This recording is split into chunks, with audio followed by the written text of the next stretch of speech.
Дүркіреп тұрған көктемде, сіркіреп нөсер төккенде, күркіреп жатқан бұлытты найзағай шаншып өткенде, есіңе мені алғайсың. Нөсерлі жыр, төгілген сыр, найзағайдай күркіреген дауыс. Мұның бәрі Мұқағали Мақатаевтікі. Қазақ поэзиясына көктен түскендей жарқ етіп, жай отындай жан жағын жайратып салған қайталанбас құбылыс. Қазбауыр бұлттар маңғанда, орманға жазда барғанда, арманда мені, арманда оңаша жалғыз қалғанда, есіңе мені алғайсың. Сөзін алып қарасаңыз, жылдың 4 мезгілін суреттеген. Ең алғаш айтады бірінші шумағында.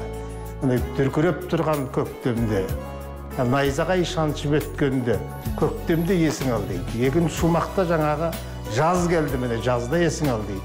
Үшінші шумақта күз келді, жапырақ жайрап жатқанда, сонда мені ұмытпа дейді. Төртіншісінде бозарып тұрып ақтаңда, бозарып атқан ақпанда, есіңе мені алғайсың дейді. Міне бүкіл жылдың 4 мезгілі, өмірдің 4 мезгілі. Осы кезде ұмытпасаң, мен сені ұмытпасаң қалқым, мен де сені ұмытпаймын. Міне осындай ұмытпайтын дәрежеге жеткен ол өзін-өзі сыйлайтын ол. Мұқағали поэзиясына қанат бітірген, ән ғып, қазақ көгіне қалықтатқан композиторлар кім десе ең алдымен ауызға түсетіні Нұрғиса Тілендиев. Әсіресе сар жайлауы санаға сарт ете қалады. Самал баурайларын саялаған деу туған жер, сағындырған сар жайлауым. Сауғамлақ балдайларым салтын самал баурайларын саялаған деу туған жер, сағындырған сар жайлауым. Тұрсынғазы Рахимовтың «Сәби болғым келеді» әні тұрлаусыз тұрмыста жаны жадап жүдеген пендесін кіршіксіз әппақ сезім бесігіне бөлейді.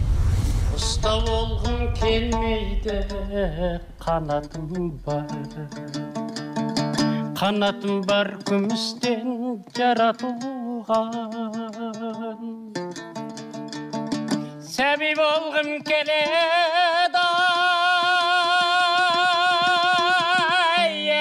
сәби болғым, бұл өмірден қабарсыз жаңа туған. Қанатының қауырсынын қалдырмай, құлашын аштырмай, адымын бастырмай, қу тірлік қыл бұрауға салғанда, Мұқағали Фаризаға мұң шағады. Әбүйірбек Тінәлі оны әдемі әнге айналдырады. Фариза, Фариза жан, Фариза қыз, өмірдің ағындардың бір жалғыз. Біздерді де жоқтайтын жан болса егер, шаң басқан архивтерден табылармыз.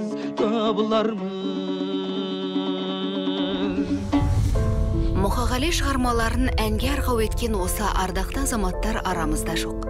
Алайда алаш барда ат өшпейді. Ұлтымыз оларды ұмытпайды, ұлықтайды. Шаң басып архивтерде жатпайды. Мұқағали деген журналдың музыкальный редактор болғанымызда біраз жыл болып қалды. Бұл журналға тек қана сол Мұқағали Мақатаевтың өлеңіне жазылған әндерді жақсылау дегенін, таңдау алып жарайдау дегендерін, әйтеуір сенікі жаман, сенікі нашар деп аса бөле бермейміз, бірақ дегенмен ұмтылған, жазуға ұмтылған әндерді ішінен іріктеп алып, жақсы дегендерін. Оны өзім нотаға түсіріп, өңдеп, нотаға жақсы түсірілгендер болса жақсылап, оларды да кейбір жерін өңдеу де барады, нотын компьютерге теріп. Соның бәрін осы әр журналға ай сайын шыққан сайын шығып тұрды. Біраз жылдан кейін бір ойға келді, сол шыққан журналдағы әндердің бәрін бір кітап қылып шығарсақ па деді. Содан бұл әндердің ішінен іріктеліп әндердің ішінен ең жақсы дегендерін тағы да таңдап алып кітап шығардық. Мұқағали сөзін жазған әндерді. Міне ол кітап қолымда тұр. Әуелі әнді тыңда, ән өлмесін деп. Бұл өлеңнің өзі де Мұқағалидың өлеңінен алынған. Сол мына кітаптың ішінде, былай есептеп қарасам, 86 ән бар екен. Осы 86 әннің ішінде халықтың жүрегін жаулағаны санаулы. Сол санаулы зау биікте әуелеп тұратын әндердің бірі «Есіңе мені алғайсың».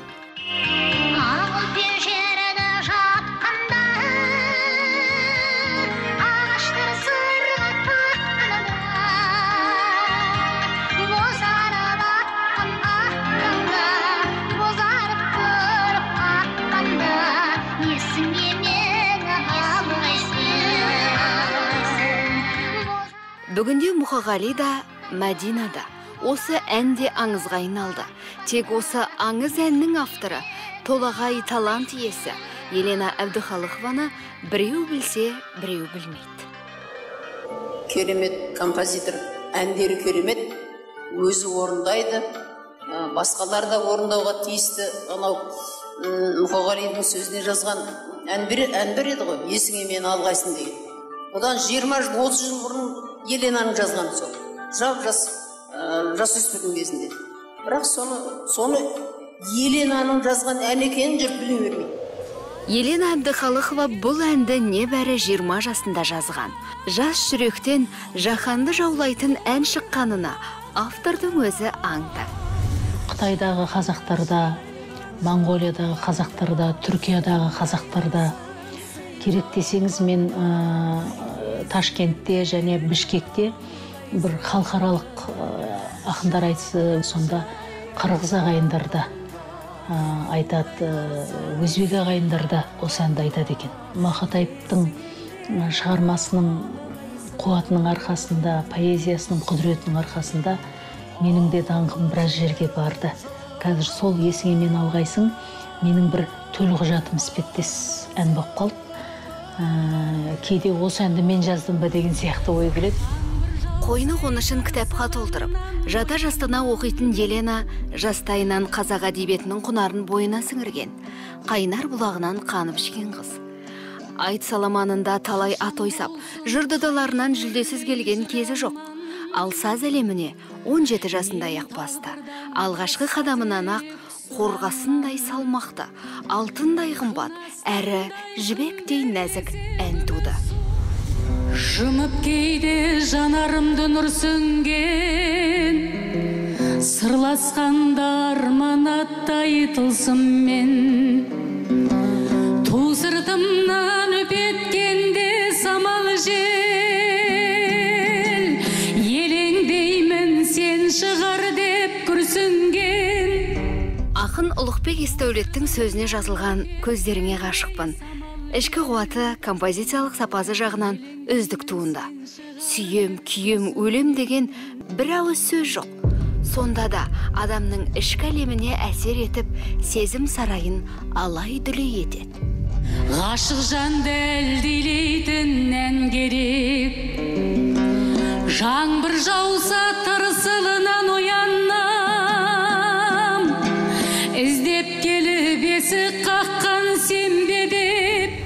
Міне осы өлеңге жаңағы Елена Әбдіхалықова ән шығарған. Ол ән қазір жаңағы бүкіл халықтың аузында жүр. Неге? Өйткені әні де, сөзі де екеуі де ерекше, бір-біріне қабысқан. Елена да жаңағы Ұлықбектің жан дүниесін не айтайын деген түсінген. Ал енді мына өлеңді сырттай оқығанда тек оны ұйқастарын ғана, бұлай сөздерін ғана байқайсыз. Ал енді тереңіне жібергенде, оның сол терең иірімдері жаңағы оны аңғарылады. Міне Елена соны аңғарып, соны жаңағы сазға айландырды.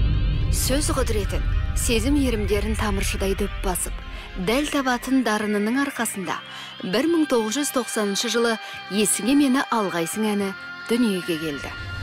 Екінші курсты тамамдап, Қызылорда педагогикалық институтын, ол кезде Николай Васильевич Гоголь атындағы филология факультетін екінші курсынан үшінші курсына өткен кезімде ауылға барып, жазғы каникул кезінде ұмытпасам тамыз айында менің кез келген мысалы мынау жұмсақ диванға отыратын болсам, оның мынандай ернеуінде Мақатаевтың кітабы болмаса Төлеген Айбергеновтың кітабы, жататын керуетімнің бір бұрышында Фаризаның кітабы, болмаса мен шай ішіп отыратын асханада Абайдың кітабы, Мұхтар Әуезовтің кітабы деген сияқты мен әрқашан қолымда жүреді.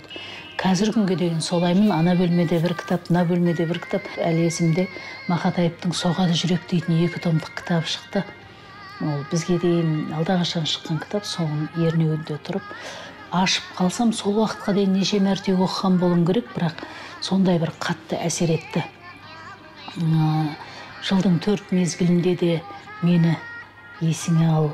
Сол кездегі менің жастық күйіме, ғашық күйіме, пәк күйіме, таза болмысыма сол дөп келгендей.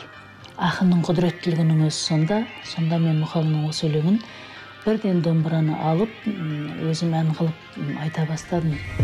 Мұқағали өлеңге өнерге талпынған кез келген адамның бет түзейтін құбыласы. Өлеңінің өн бойынан әуен есіп әнге сұранып тұрады. Есіңе мені алғайсың өлеңі. Табиғаттың 4 мезгілі мен адам өмірін астарлаған ғажап лирика. 76 жылы көктемде қайтыс болды ғой. Ал 75 жылы жазылған өлеңде ол кісінің кейде ойлаймын мен, сол денсаулығына байланысты, өзінің енді ол кісіні кейде айтып жатады халық, пайғамбар ақын айтқан айда келеді, өзінің өлетін күніне шейін жазып айтып кеткен, дәл тапқан деген сияқты. Сонымен Лашым мамамда айтып отыратын, ол бір сөздерді айтса, сол айтқаны дәл келіп отырады деп. Сол енді мүмкін көрегендігі шығар, мүмкін ол кісінің жаңағы өлеңдерде де көп қой, өзінің өмірден 45 жаста кететінін де біліп кеткен. Сондықтан да өмірден кететін уақытысының таянып қалғанын біліп, артындағы ұрпағы иісін алып жүрсін деп жазған сияқты. Өткен найзағай шаншып өткенде дегеннің өзі жаңағы сол ол кісінің өмірден өткендегі жер дүниенің бәрі жанданып жатқан кездегі өмірден өткендегі жай найзағайдың жарқылы емес, бұл жерде ол кісінің өмірінің жаңағы бір қиналған сәттері ма, или өмірден өтетін білген кездегі жүрегінен бір жарып шыққан күйініші ма деп ойлаймын. Менің де жүрегіме әсер етіп, осы әнді ыңылдап айта бастадым. Әрине ол кезде мен ән жаздым, мінекей деп бүгінгі күнде өзі жүгіріп барып көрсетіп айту деген жоқ. Өзімнің отырған ортамда, жүрген жерімде, ол кезде мен ақындар айтысына қатысатын едім. Сол ақындар айтысына барғанда, сол айтыстың арасында айтып жүрдім. 1994 жылы Алматыда Мәдина Ералиева, қазақтың бір күміс көмей әншісі, сол бір Қызылордаға келген кезінде мені жолықтырып, екеуміз бір жалпы бір отырыста бірге болдық, концертке бірге қатыстық. Осындай бір әдемі ән естіп жүрмін, сол өз сіңілімдікі екен, кімнің әні деп жүрсем, маған рұқсат берсең қайтет деп соны сұрады. Содан Алматыға барған бір сапарымда осы әнді ол кісінің үйінде болып, Самалы ықшамауданында тұратын, ол кезде бір түн отырып, жаңағы оқысы бір кішкентай сырнайы бар екен. Сосын оны бір шифонердің үстінен бір домбырасын алып беріп, мен домбырамен ол кісі сырнайменен айтып таң атқанша. Өтеген Спант дейтін ағамыз болды, осы қазақ әндерінен бір брошюра шығарып, соларды нотаға түсіріп, қарапайым, мысалы оқымаған біз сияқты таланттардың шығармаларын жинақтап жүретін сол кісіге нотасын түсіріп алдым. Мен өзім нота білмеймін, бүкіл халық оны жақсы біледі. Сол нотаны апарып, мынаны кім орындаған деп Мәдина марқұм сұрап, мен орындадым. Екеуміз қосылып айтып, екі дауысты айтып таң атқанша осы әнді үйрендік. Кейін ол кісінің айтуында жарқырап, бүкіл қазақтың құлағына, алты алаштың құлағына сыңғырлап жетті.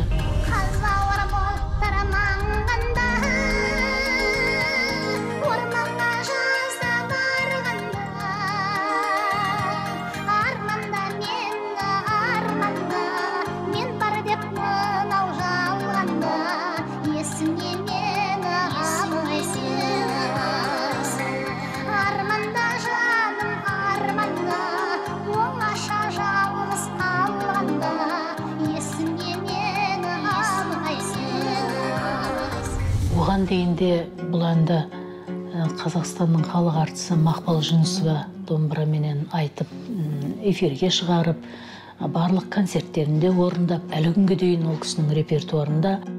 Нұр жауып тұрған көктемде гүлдері барсаң бөктерген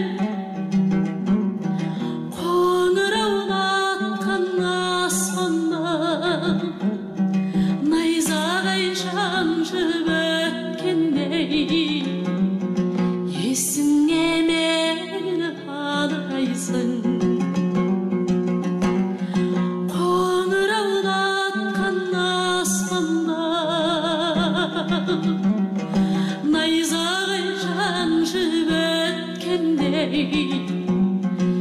Есіңе мені алғайсың.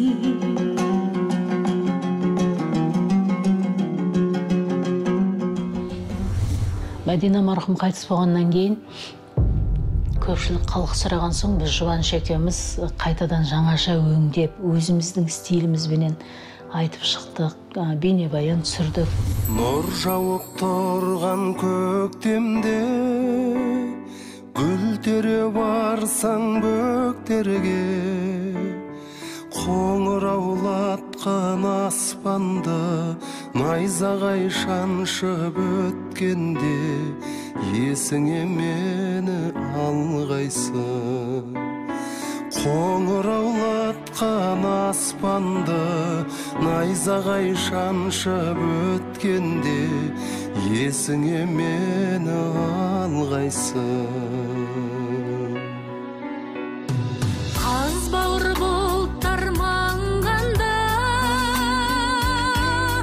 орманға жазда барғанда арманда мені арманда оңаша жалғыз қалғанда есіңе мені алғайсың.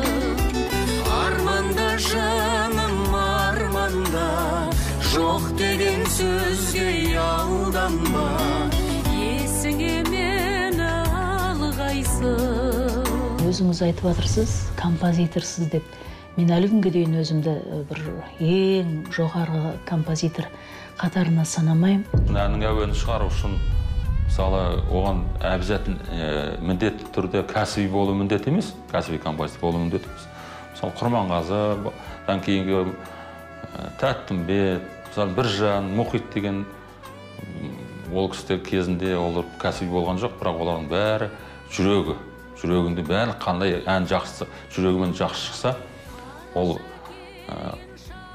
мысалы бізде өзім сабақ берсем де, студенттерге тәрбие берсем де, қандай әуен жазсаң да, қандай музыка жазсаң да, жүрекпен жаз. Жүрегің ұнатып жазса, ол халыққа ұнайды, және тарайды деймін. Сол сияқты бұл кісілердің жүрегі, сезімі, талант дейді. Олар туа талант дейді. Елена Әбдіқалықованың өзі де дауысында Құдай берген, сол дауыспен ән айтады. Өзім жаңағыдай осы ән салу, яғни әншілік дейтін қырыммен әлі сахнаға онша көп шықпаған кезім, өзім онша бір мән бермей, осы менің дауыс мүмкіндігіме, әншілігіме мән бермей, жай ғана мен басқа, яғни ақындық қырымменен, айтыскерлік қырымменен, жазба ақындық, осы әндер жазу сияқты салада жүрдім. Маған Роза Қуанышқызы айтады, сен сахнаға ертерек шығуың керек еді, әнші болып деген нәрселерді айтады. Ол жағынан опық жеген кездерімде болды, өйткені бәрібір адамның дауысы жас күнгідей сыңғырлап тұрмайды. Кейде мына сахналық формаңда жас келе сақтала бермейді. Соның барлығына келген кезде неге осы консерваторияға жас кезімде түспедім екен деген сияқты кейде ойлар болады. Өзімнің айтпау себебім сол. Барған өткен мен өнердің басқа саласында жүрдім. Бірақ оған да өкінбеймін. Қараша келген шақтарда құлазып тұрған бақтарда жапырақ жайрап жапқанда қурайларсың сыйғаққанда есіңе мені алғайсың. Жапырақ жайрап жапқанда қурайларсың сыйғаққанда есіңе мені алғайсың. Еленаның жазып жатқан әндерінің көбі сол ішкі дүниесінің кеңдігі, түсінігінің молдығы, поэзияның түсінігі, және де халықпен араласады, халықпен айналысады, халыққа қарап ән айтқан кезде сол адамның сезімі ашылады. Соны ол әнші қаттырақ түсінеді. Мысалы, Еленаның әндері сондай мелодиялық жағынан, әуендік сарыны жағынан өте логикалық түрде дейді ғой, мысалы, өзім. Сол жағынан кеңінен молдығы, диапазон жағынан дауыстың кеңдігін алады, төмендігін алады, сезімін, жүрегін соның қалыптасқан. Сол себептен бұл әр композитордың оның 100 ән жазсын, қанша ән жазса да бір-екеуі өте керемет болып шығады. Соның ішінде бір-екеуі жақсы болса да, үшеуі жақсы болсын, төртеуі болсын, 10-ы болсын, халыққа кеңінен таралса, сол сарызгер де, композитор да бақытты деп есептеуі мүмкін. Адам өмірінің жаз көктемін, күзі мен қысын суреттеген есіңе мені алғайсың өлеңінің бірнеше нұсқасы бар. Ақынның 1966 жылдан 1975 жылға дейін жарық көрген жинақтарында бұл өлеңді өңдеп өзгерткені байқалады. Елена Әбдіқалықова өз жанынан сөз қоспай, сол жинақтарды жиып, ортақ бір нұсқа жасаған. Сондағысы ақын жүрегінен әр жылдары үзіліп түскен жыр жолдары далада қалмасын деген ой. Ең қызығы, осы есіңе мені алғайсың өлеңіне бірнеше ән жазылыпты. Соның классикалық нұсқасы ұлы композитор Нұрғиса Тілендиевтікі. Бүгінде Отырар саз оркестрі оның отын өшірмей келеді.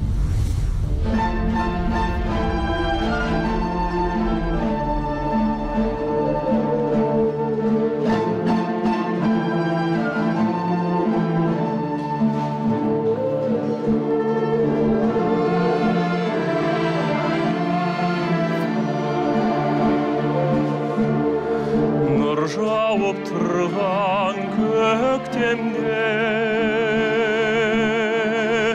гүл тере барсаң көктерге қоңыраулатқан аспанда найзағай шаншып өткенде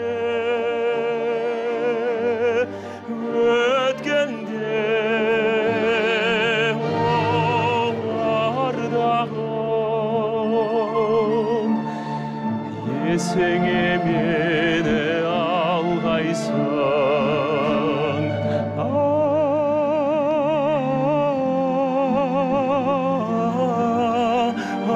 ардағым, есіңе мені алғайсың. Бәріне белгілі, Мұқағали Мақатаев пен Нұрғиса Тілендиевтің шығармашылық одағынан 30 шақты ән туған. 1975 жылы ақын композитордың үйінде бір ай жатып, талай туындының түңдігін түрген. Бұған Нұрғиса Тілендиевтің жары Дариға апай куә. Екі таланттың бабын тауып, ас суын әзірлеп қамын жасап жүреді. Дариға домбырамды берші маған өлеңін Мұқағали сонда жазған. Ол кезде біз мынау Гоголь көшесі Абылайханда тұратынбыз. Юбилейный гастроном деген бар, соның үстінде 7-ші этажда тұратынбыз. Мұқағалидың өлеңдері ылғи Леншіл жас газетіне шығып тұратын. Сондағы редактор Сейдахмет Бердіқұлов деген ағаң болған, менің қайным. Сол кісі Мұқағалидың өлеңдері шыққанда, аға Мұқағалидың өлеңі шықты, газетті қазір беріп жіберем деп айтатын. Сонан жаңағы біз Нұрағаң екеуміз оқимыз. Сонда Нұрағаң оның өлеңінде бір қасиет, үлкен қасиет бар екенін сезді әрине. Сейдахметтің арқасында үзбей жаңағы қалдырмай оқып отырдық.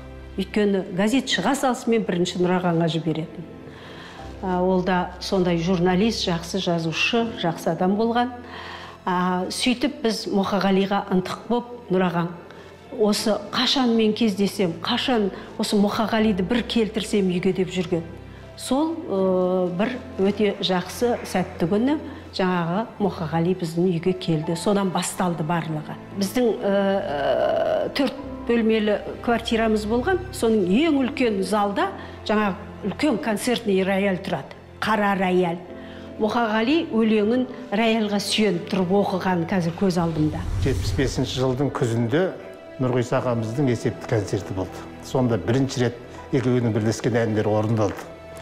Жаңағы Сар жайлауды Нұрғали Нүсіп жанып орындады. Мені келеркем Алатауым аны Бейбігүл Төлегенова орындады. Сөнбейді әже шырағың деген әнді Бақыт Әшімова апамыз орындады. Бүкіл сахна жанып кетті. Сол кезде сахнаға бірінші рет жаңағы Мұқағалиды шақырды. Ол кісі асқан ізетпенен шықты да елге басын иді, артық сөз айтқан жоқ. Міне осыдан кейін екі талант бірін-бірі алыстап кеткен себебі Мұқағалидың жаңа емханаға түскенін ол кісі білген жоқ. Есіңе мен алғайсың, бұл жаңағы Нұраға менен Мұқағалидың ең соңғы әні. Өйткені Мұқағали 1976 жылы қайтыс болды. 76 жылы қайтыс болғанда Нұрағаң өте қатты қайғырды, жылады, жақсы көрді сондай Мұқағалиды. Ол өмірден өткеннен кейін жаңағы Нұрағаң қағаздарын ақтарып жатып, сол жаңағы есіңе менді алғайсыңды қағаздың астына қойып кетіпті. Ал сонен кейін сол жаңағы поэзияны оқығаннан кейін Нұрағаң ағыл тегіл болып жылады. Мені шақырды, дақ, мына өлеңді Мұқағали қойып кетіпті деп. Тура сол күні ән шығарды.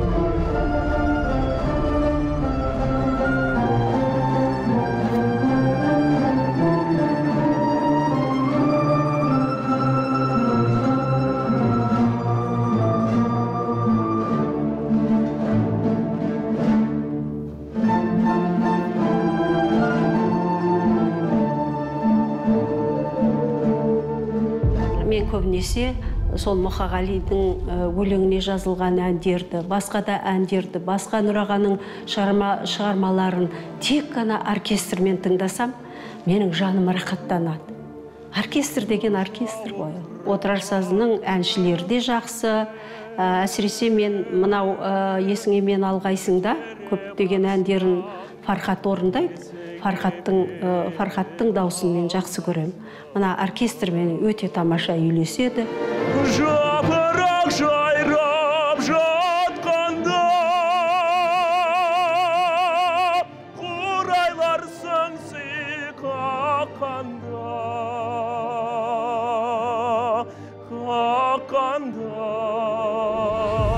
Нұрағамыз енді ол жай ғана жас келгеннен кейін жай асықпай бастайды. Мелодиясын естіген әуенін естиді ғой, қазір естіп жатырсыздар. Деп кейін көтермесін жоғарғы кульминация дегендерінің қайтып айланып келген кезде ең соңындағы мақамы, жаңағы Еленаны Әбдіхалық мақамымен бірдей сияқты. Бірақ неге бастауы, ана Еленаның Әбдіхалықтың бастағаны жастық қой, атып тұр. Жарқырап, сондай дауыспен шырқалып бастайды. Бірақ қарасаң, екеуді вальс секілді. Өзім кейде былай деп айтам, әннің өлеңнің екі досы болады, өлең ән шығу үшін жарыққа. Бір қанаты әуен болса, екінші қанаты өлең, ортасындағы оны ұшырып, аспанға алып, халыққа тарататын әнші. Сөйтіп, бірдей теңдей түссе әйтеуір халық жарыққа шығады екен ән. Елена Әбдіхалықова да жаңағы екі талантты керемет түсінген секілді. Бұл қыз өзі композитор, өзі ақын, өзі айтыскер, өйткені жаңа әнінен білінеді. Жаңағы Еленаның әні де дереу халықтық әнге айланып кетті. Ағасын толықтырды. Бұл жаңағы екі таланттың әруағына жаңағы көрсеткен ізеті деп ойлаймын мен. Сондықтан бұл ән әрқашан қазақтың аспанында қалықтай береді. Мен Тілендиевтен әулиемін деп айта алмаймын. Шәміл Әбілтаев дейтін ағамыз бар, ол кісі де ән жазған. Бұл есеңмен алғайсынға бір 20 шақты ән жазылды десем артық айтқандық емес. Өйткені бірақ соның ішінде менің әнімді бүкіл халық біледі. Біріншіден жаңағы ақынның ішкі ырғағын дөп баса білгенімнен, екіншіден оны кезінде осындай Мәдина сияқты жарық жұлдыздардың орындағаннан деп түсінемін. Жалпы мысалы адам баласына өзі бойына қонбай тұрған көйлектің өзін бір-ақ рет киеді, содан кейін кимейді. Сол сияқты дүние мен тек жай Мұқағали тілімен айтқанда күпі киген қазақтың қара өлеңін шекпен жауып өзіне қайтарған сияқты. Мұқағалидың осындай керемет өлеңін тек мен кішкентай әшекей салып халыққа қайтадан бір көрсеткен сияқты ғана еңбегім бар бұл жерде. Бозарып атқан ақ таңда, бозарып